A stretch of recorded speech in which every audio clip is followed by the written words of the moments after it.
Assalamu alaikum, I'm Zainab and this is where we talk about Islam and self-development. In today's video, we will be talking about what Shaytan promised to do to you and I after Ramadan, how to get back on your feet and how to defeat Shaytan regarding this promise. Rabbi shrah li sadri wa yassir li amri wahlul 'uqdatam min lisani yafqahu qawli. It's been like a month since we said goodbye to Ramadan 2020 and many of us are trying to hold on to the spirit of Ramadan for as long as possible. You don't want to pick up the habit you stopped because of Ramadan. You want to continue that powerful connection with Allah. You want to revive your relationship with Quran and Salah. Even the bonus Salah, you want to revive. You also want to continue the feeling of being productive and active regarding your ibadah, because most times these things are forgotten until the next Ramadan. And as our excuses, we may be busy, we may be distracted, unmotivated, or just because we forget about this thing as we think it is a normal thing. So here I'm going to share some tips on how to keep up the habit after Ramadan. But first of all, let's talk about why it is much more difficult to stay consistent after Ramadan. The reason why you cannot stay consistent after Ramadan is because Shaytan is back in the picture. Allah subhanahu wa ta'ala mentioned Shaytan's word in the Quran, which says, I swear to you, Allah, I will absolutely misguide them. So because Shaytan has been chained during Ramadan, it waited for us to complete the good deeds. Then he said he will come to us from behind,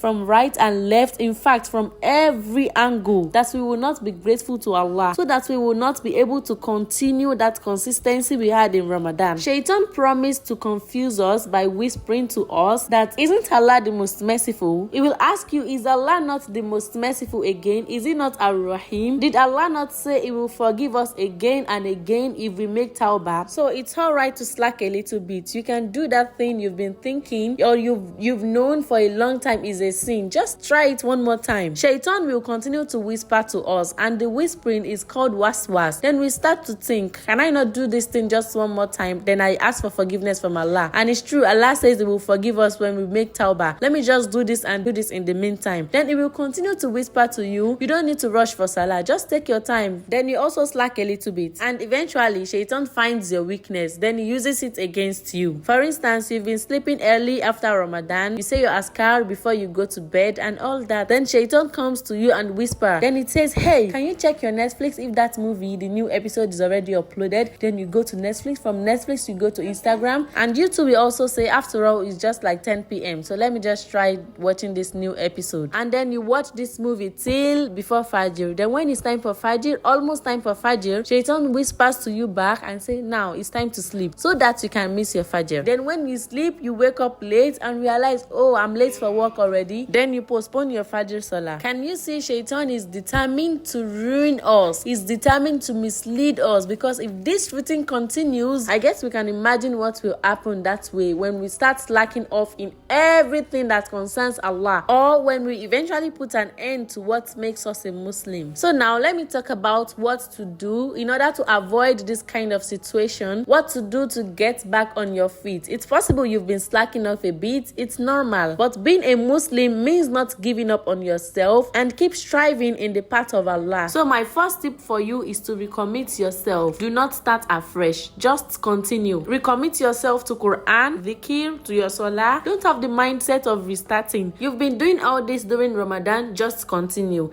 Even if you've taken a break, just continue. Because sometimes when we want to start something, we tend to procrastinate. I will start tomorrow, then from tomorrow it becomes next week, it becomes next month, it becomes next year. And that is exactly what Shaytan wants. Ask yourself, what is that thing you want to continue working on even after Ramadan? And the best way to continue what you developed during Ramadan is to practice. My next tip is to make appointment with yourself. This may sound a bit funny, but making appointment with yourself requires discipline. It means you should schedule a fixed time for your ibadah. For example, if you really wish to continue reciting your Quran, just fix a time for recitation of the Quran. Fix a time for your recitation of adhkar in the morning. Even if it is once per day, just fix a time for all this ibadah. Make it a routine and continue that routine till it becomes part of you. My third tip is to set your own goals. You know best what habits you develop during Ramadan. You know where you want your spiritual life to be. Even the Prophet, may the peace of Allah be upon him, says, Innamal amal binniyat wa innamal likulli mri'in ma nawa. Actions are judged by intention, so each man will have what he intended. set your goals, have this intention. As you made that intention of passing that exam, and truly you passed the exam because you had the intention of passing it, you studied hard, just set your goals on how you want your spiritual life to be and work on it. And my last but not the least is to continue saying A'udhu billahi minash shaitanir rajim. You see, this supplication is a very powerful one. It is a very underestimated dua. The only time most of us says A'udhu billahi minash shaitanir rajim is when we want to recite Al-Quran or we want to recite our azkar. Saying this simple and short azkar sends Shaytan away from you, and Shaytan's waswas which he has planted in your heart, in your ears, it helps you clean everything away from your body and from your soul without doing anything with your mouth. Just say A'udhu billahi minash shaitanir rajim. You never know what happened during that time or what wanted to happen or how Shaytan wants to manipulate you during that time. But saying that alone can help you or save you from the evil deed of Shaytan. May Almighty Allah continue to protect us and lead us to the right path. Ameen. Now we've come to the end of this video. I hope this is useful to you, and if you find it educating or interesting, please subscribe, share, like, and comment down in the comment section. I will be always there to reply you. Thank you for watching once again. Assalamu alaikum wa rahmatullahi wa barakatuh.